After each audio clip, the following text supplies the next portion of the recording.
Welcome to another episode of Locked In. In this episode, I'm going to be doing my full review of the Gravel King SK Plus Edition. So if you're looking for a new gravel tire or have been debating this compared to other gravel tires, this video is for you, so please stay tuned and subscribe to my channel if you haven't already. So in this video, I'm going to be going over the specs and features of this tire, installation, price, ride quality, and my final thoughts. So let's get into specs and features of this tire. This is a well-known tire in the gravel game, and the Gravel King SK features a micro tight-knit block center to mid-shoulder block pattern with a then opposing block shoulder tread to aid in cornering grip. Now this tire does come in a black and tan wall, as well as a regular and a puncture or plus version. That is what I have currently tested. And this tire does come in a variety of sizes that you're seeing here on a graphic. Since there are so many different options, I didn't want to miss anything that they do offer. Now my test size was a 700 by 50C tire, and again that was the plus version, which is more puncture resistant. It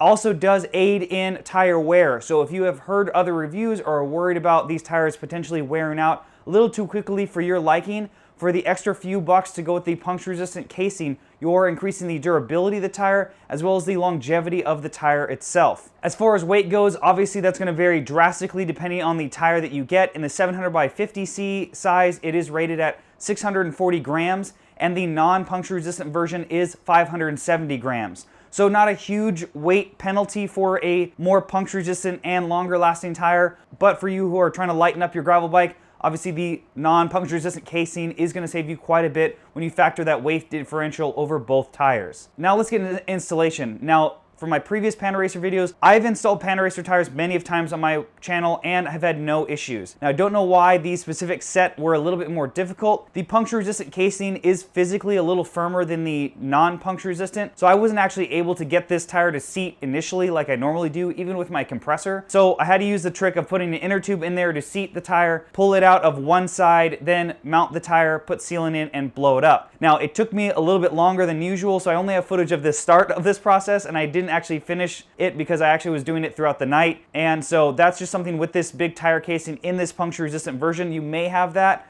but again, use the trick of throwing a tube in, seating the tire fully, then just unseating the one side, and that seemed to work for me. Now let's get into price. Price for these tires in the puncture resistant casing on their website, which I'll be having in the links below, is $59.99. And you can see in the links below, I do have an affiliate link. It really does help with the channel. You guys are still getting an amazing tire for the same deal you normally would, but it does help with the channel so I can fund more of these videos. Now let's get on to ride quality. Ride quality is definitely affected with the puncture resistant casing for Panaracer. I definitely have felt it. I've ridden their non-plus and plus tires in a variety of different types and sizes, and you can see all those reviews in the links below. I'll link to my playlist for all the tire reviews that I've done. So initially when you feel the tire, it feels a lot firmer than the air pressure is going to indicate on the tire. So I definitely would recommend, if you don't have a portable gauge, definitely pick up one, or make sure to check your tire pressure with your bike pump before you go out and ride, and make notes of the tire pressures that you enjoy throughout your ride. Now, because the casing is physically stiffer, it's going to feel like the tire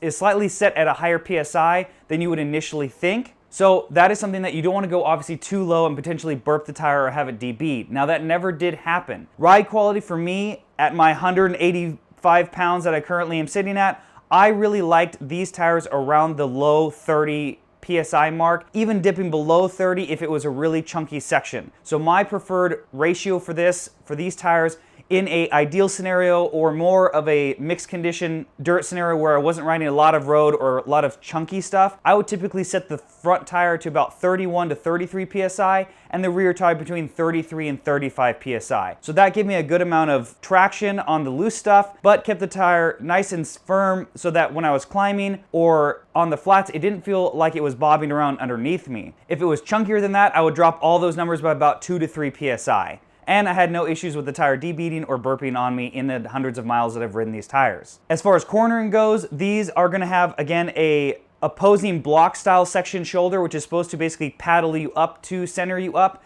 These aren't the most grippiest shoulders that I've ever felt on other tires that I have ridden on this channel, like the W2B Ventures, which are more pronounced and have more of a shelf style shoulder. But the benefit to these tires are they're going to lean and corner very predictably because they don't randomly get more aggressive. So it's just kind of a give and take, and it depends what you like. Also, that's going to aid in cornering grip on the road if you're doing a mixed terrain ride with maybe a canyon style descent. These are going to corner more evenly and be more predictable and feel more comfortable in those settings. But let's roll into my final thoughts. So who do I think this tire is good for? And how does it compare overall for the other tires that I've ridden on this channel? So first off, I think this is going to be the ideal tire for someone who's getting into gravel and doesn't honestly really know what they're going to be riding. There is definitely more aggressive tires on the market and less aggressive tires on the market, and I think that this tire kind of sits really well in the middle for an all-arounder, especially for a tire for someone who's coming off of a road bike. Because again, since it's a very smooth, consistent profile along the top of the tire, that means it's going to corner on the road very similarly. It's not going to randomly change, or you're not going to feel lugs on the tire when you're cornering where it kind of sits into a different section of the corner. So that means that when you're cornering, it's a very consistent transition and you're not going to feel different steps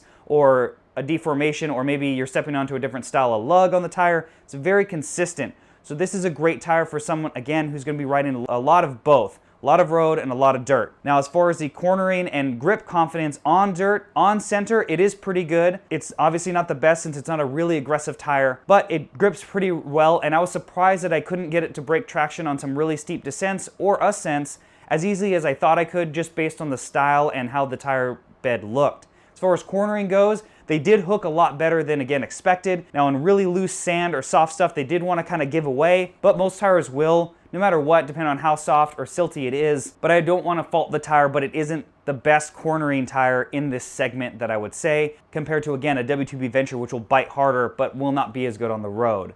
So there are always going to be compromises no matter what tire style and brand you're going with. So I think that this is going to really fit well, again, if you're riding a mixture of terrain that's not super aggressive as far as dirt goes, but you're riding a decent amount of road that you just don't want to have to mess with maybe switching out a tire if you only have one wheel set. Now, as far as riding conditions that I think these tires are ideal for, again, mixed condition is definitely the name of the game for these tires.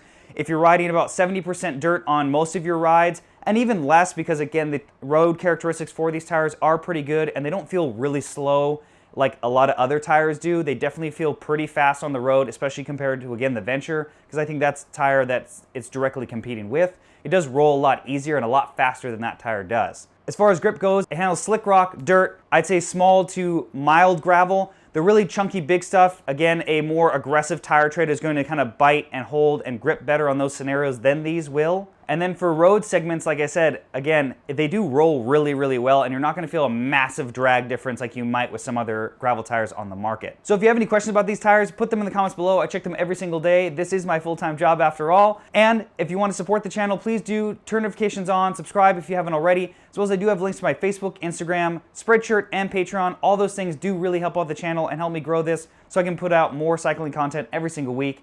And lastly, thanks for watching this episode of Locked In. Let's get locked in.